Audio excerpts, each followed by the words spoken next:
Hello there, welcome to the news on NTA International. We're transmitting to you from Nigeria's capital city, Abuja. I am Musbal and Wahab with the news. The headlines. NCDC confirms 10 new cases of coronavirus in Nigeria.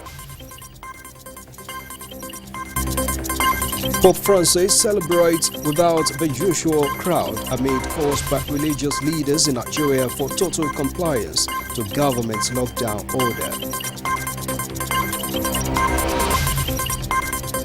Rotary International donate protective items against the spread of COVID-19 in Nigeria. Thanks a lot for staying tuned in. 10 new cases of COVID-19 are being reported in Nigeria by the Nigeria Center for Disease Control, NCDC. 6 in Lagos, 2 in the Federal Capital Territory, and 2 in Edo State. As at 11:15 a.m. on 5th April 2020, there are 224 confirmed cases of COVID-19 reported in Nigeria. 27 have been discharged, with 5 deaths so far. And now to get updates on COVID-19 across the world, let's join Adebola Brooklyn Sunday. Okay, we'll join Adebola subsequently in the course of this bulletin. Let's move on. As the world continues to combat the ravaging COVID-19, the Rotary Club of Garki has begun the distribution of hand sanitizers as well as hand washing items to 10 primary health care centers in Abuja Municipal Area Council of the FCT. Olayin Kaujo reports. Government alone cannot, take care of what is happening. This was not planned for. Nobody expected. Even in the developed country where they have it all, they are also seeking for support from individuals and organizations.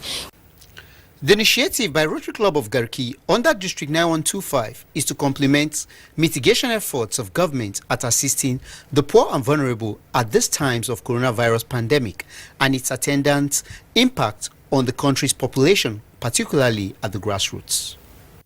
A later Community Primary Health Care Center along Airport Road is the first to benefit from the gesture. It's now late for me and my people to make use of the items. Anybody come, he wash his hand and also take the sanitizer and rub it so that the entire community will be seen.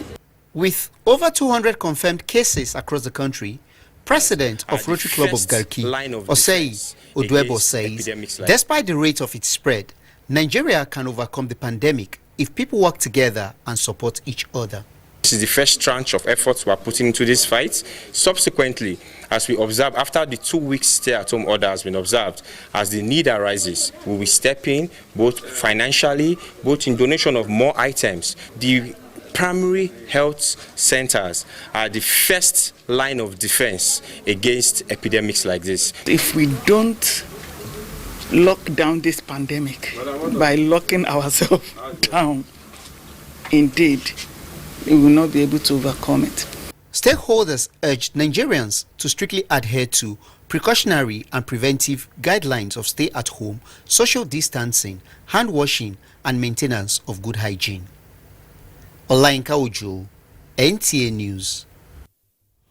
And right here to talk on the ravaging coronavirus pandemic and contributions of Rotary International and other humanitarian services in Nigeria is the district's governor, Rotary 9125, Victor Onukwa. Rotary Governor, you're welcome to NTA International. Thank you. What should humanitarian services look like? Well, first of all, Rotary International is the foremost humanitarian organization in the world.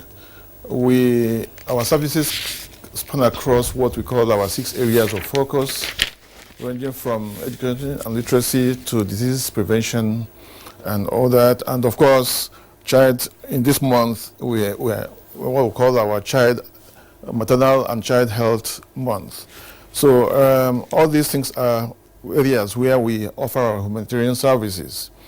We Rotary International is made up of Rotarians. There are 1.2 million Rotarians made up of professional and businessmen and women, spanning across more than 35,000 clubs in over 300 countries of the world, and organized in districts. So District 9125, which I represent as the district governor, representing the Rotary International president, is in charge of 23 states of the Federation and the Federal Capital Territory.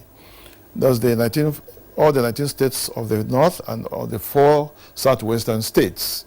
And what we do is as a district, all our humanitarian services and activities are done through the clubs.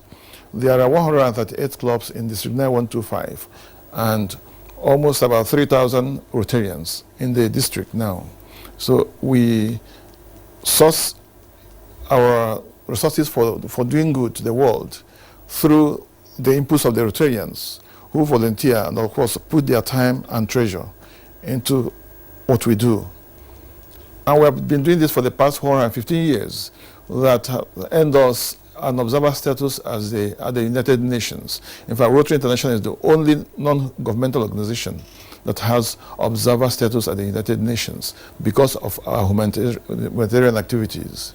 All right, it's good to know all about this effort you have mentioned. Now, I'm sure you're aware the federal government has taken some steps through the Ministry of Humanitarian Affairs, Disaster Management and Social Development. Now, how do you see all of this by the federal government? Yes, what is happening is not new to Rotary. In fact, the situation we are finding ourselves now also played out in the early 80s when polio virus started ravaging nations. It was the effort of Rotary International. In fact, it was Rotary International that provided the funds for research into the polio vaccinations that we have today.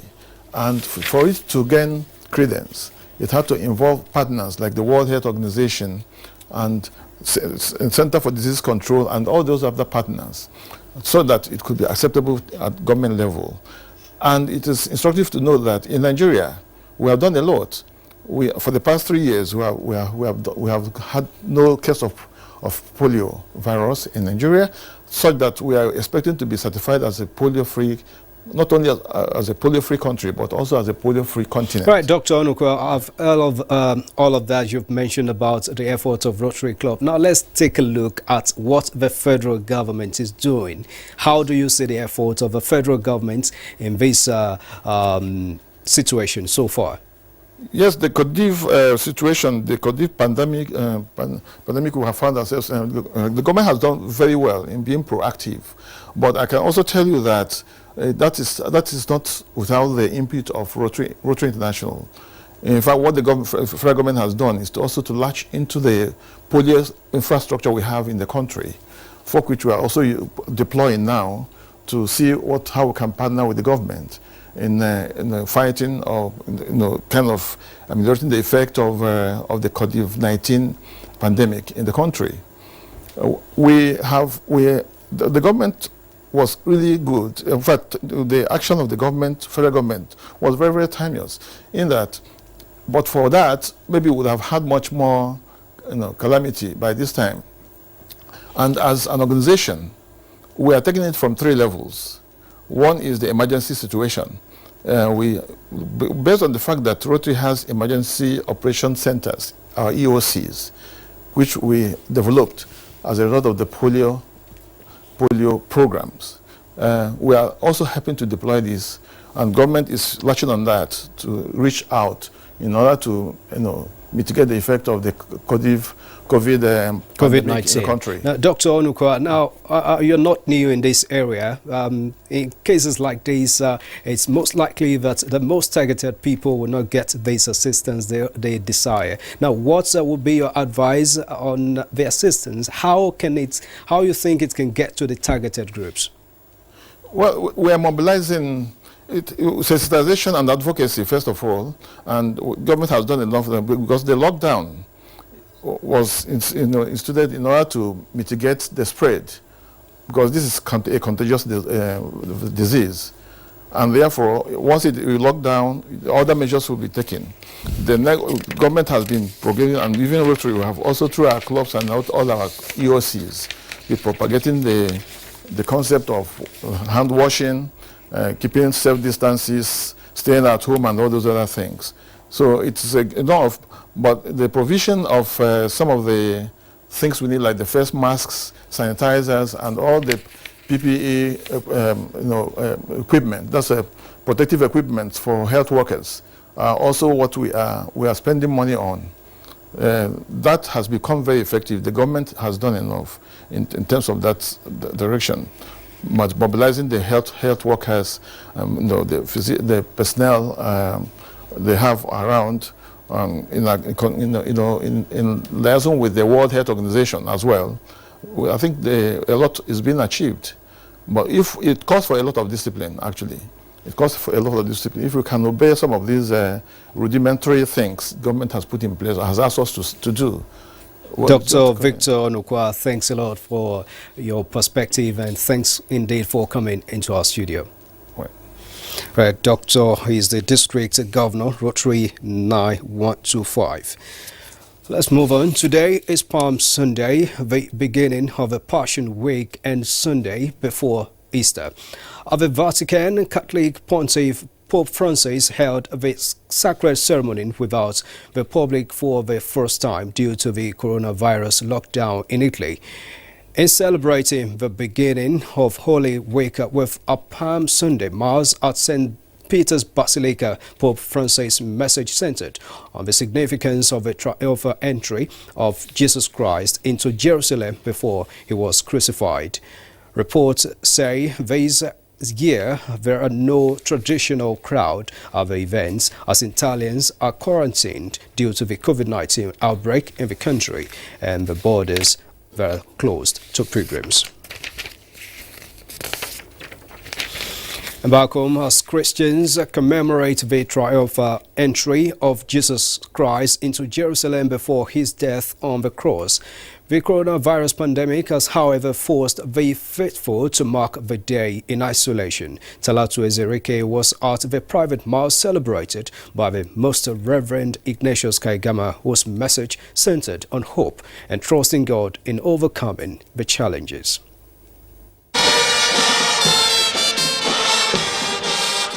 This would have been how the streets of the Federal Capital Territory will be on days like this. But these are Abuja streets on this Palm Sunday, in compliance with the lockdown to contain the spread of the coronavirus pandemic. The Palm Sunday is a tradition rooted in the scriptures, when the people sang Hosanna in the highest, spread branches in the path of Jesus when he entered Jerusalem. Today, the faithful are observing Sunday obligations via media platforms. The Catholic Archbishop of Abuja, Most Reverend Ignatius Kaigama, however, had a private mass devoid of the palm procession, where he commended ongoing efforts to contain the virus. He encouraged the faithful to be steadfast and prayerful, noting that they will overcome like the time of the early Christians. Before now, some nations in crisis were left on their own. We hope that this will be a new beginning, that the mighty nations, the smaller and weak nations, will form one global family and in solidarity act together to conquer the social vices of our society. Unlikely mixed feelings of the faithful over physical cross from the branches in their homes, he advises thus. The cross will always be there for the people to carry. It's not just the cross woven with a palm branch. So we encourage our people to keep hope alive and never be discouraged. This is extraordinary. This is a strange time, and I'm sure all this will pass. One common phenomenon of the Mass was the red worn by the priest to represent passion and martyrdom. The gospel of today is actually called the Passion of Jesus Christ. Let us be confident that the suffering of Christ will not be in vain, even at this moment. Like never before, reinvigorate our belief and our commitment to the work of God. At a time like this, the general advice is for intensified prayers. So I joined in the prayers.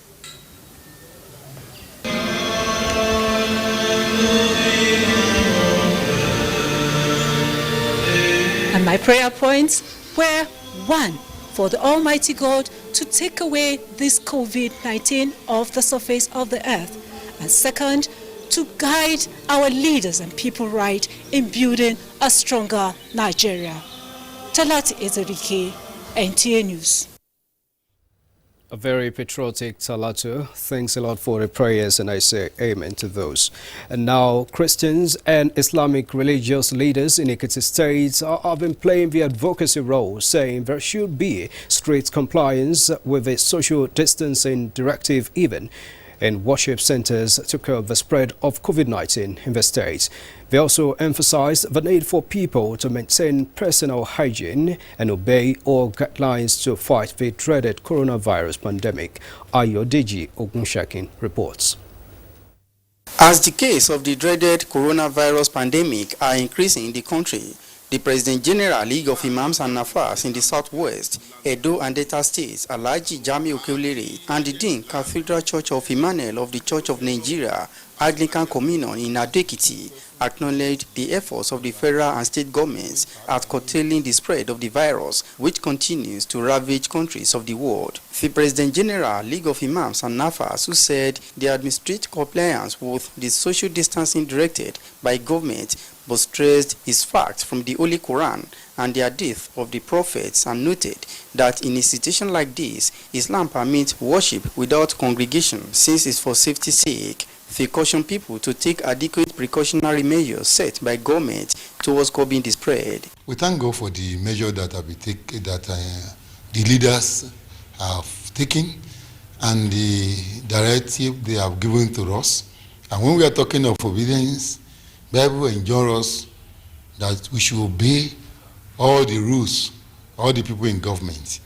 And this epidemic is no difference.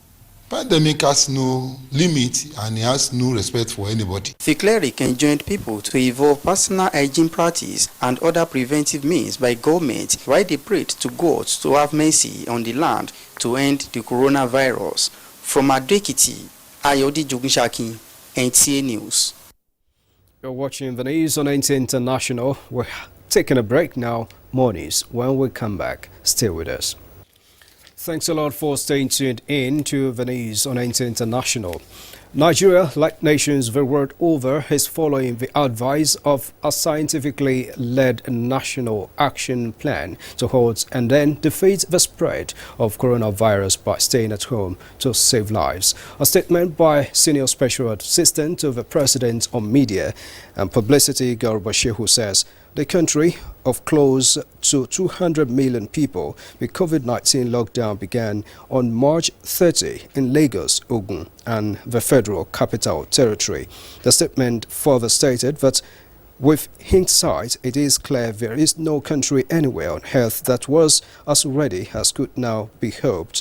But fortunately, since the election of 2015, when for the first time in history of power changed hands between an incumbent president and challenger of a ballot box, the now twice democratically elected administration has spent 5 years rebuilding governance after decades of political corruption under an effective one-party state. Place defense equipment export bans upon previous Nigerian administrations are lifted. In government, President Muhammadu Buhari has waged an effective war on corruption, with some 60% of its general public passionately experiencing its rapid decline, in testament to the administration's zeal. And earlier this year, some $300 million United States in funds looted under a previous regime was finally returned to Nigeria from banks in the US and the UK, and all of that money has been channeled into infrastructure financing. In December 2017, the federal government signed Memorandum of Understanding (MOU) with Switzerland on the return and monitoring of $322 million bachelor This money is being used to fund the social investment programs, including the Conditional Cash Transfer (CCT) that began in December 2016. Under the CCT scheme, the release says the President had promised to assist 1 million poor and most vulnerable Nigerians with a monthly stipend of 5,000 naira each. The statement recorded that when President Buhari was first elected in April that year, Nigeria and the world were reeling of the news that 276 mostly Christian schoolgirls have been kidnapped by the terrorist group Boko Haram, with the previous administration having done next to nothing to try to find them. The then presidents had even delayed 4 weeks before acknowledging they were missing. The administration soon discovered 10 of thousands of ghost soldiers on the military payroll, when many of those allegedly fighting at the fronts simply did not exist.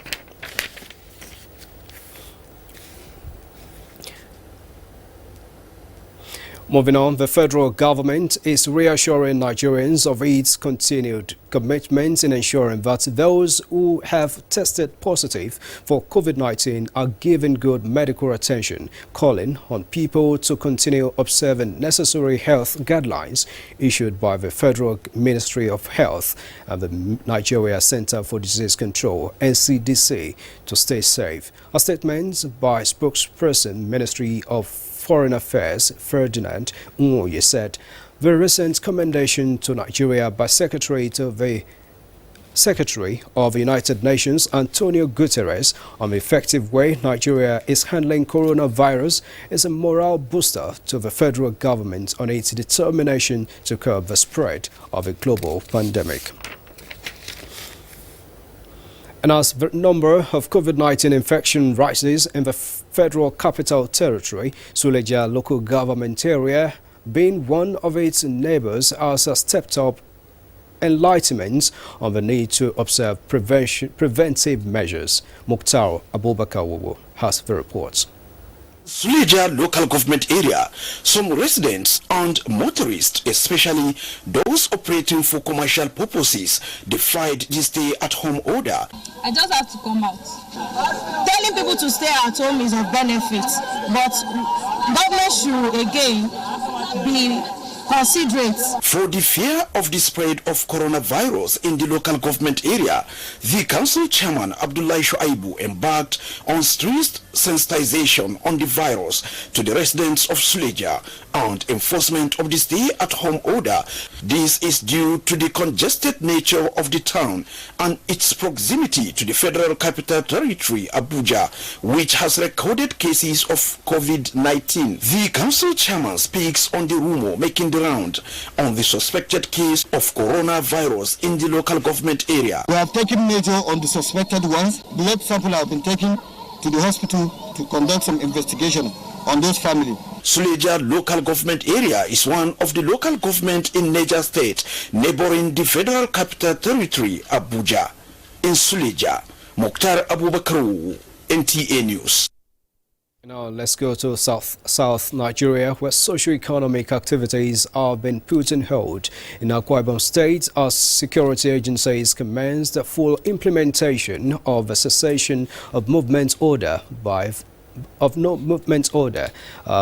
the state government. The order came following confirmation of 5 positive COVID-19 cases in the state by the Nigeria Center for Disease Control, NCDC. Clement Barikui monitored the situation in Uyo and now reports. It is already day 2 of the cessation of movement in Akwa Ibom State, a difficult but inevitable action taken by the state government to curb further spread of coronavirus pandemic, which the Nigeria Center for Disease Control confirmed stood at 5 cases in Akwa Ibom. Major roads and streets are devoid of the usual hustling and bubbling, with adequate security personnel on ground to enforce the order. And as would be expected, the order is unleashing its toll on residents. It is better we obey the lockdown. I know it's hard because it's very scary. Somebody like me, I don't like staying idle. No food, no power supply, so you don't expect to stay at home not being productive. This total lockdown order was to enable people maintain social distancing, but observation reveals that rather than staying at home, many residents choose to gather in cluster by the roadsides, while others take advantage of the empty roads to play football. It therefore left one to wonder if the lockdown was only meant to check vehicular movement. That still falls back to awareness. Some people are not taking it serious. Governor Domimane had earlier signed into law the Quarantine and Restriction of Movement Regulation 2020 to provide legal basis for the stay-at-home order. In Uyo, Clement Barikui, NTA News. President Muhammadu Buhari is congratulating State House Chief of Protocol, Ambassador Lawal Abdullahi Kazaure, on his 60th birthday. A statement by the Senior Special Assistant to the President on Media and Publicity, Garuba Shehu, says President Buhari felicitates with him for meritorious service to the country as a career diplomat. The President joins family, friends and all professional colleagues of the diplomats in celebrating the milestone heralded with many years of working in Nigeria's foreign missions. President Buhari believes his vast experience and wisdom in diplomacy will always remain relevant, especially as issues steadily take global dimensions. And in sports, Abia Warriors goalkeeper discharged from the hospital as athletes contribute towards defeating COVID-19. Amanzi Marcos has the sports update. The Abia Warriors goalkeeper Charles Tembe, who was recently shot by armed robbers while on a morning jogging exercise in Ibadan, is grateful to be alive. Correspondent Lanre Beleye interviewed the footballer at the University College Hospital, Ibadan. So the person that was behind me pushed me from the back. So when I fell down, as I was getting up, the person that was in front of me, as I was getting up trying to turn to look at the person that pushed me, the person that was in front of me shot me. So I was lucky enough, the bullet hit my hand. The incident is linked to the coronavirus pandemic, which forced a postponement of the Nigeria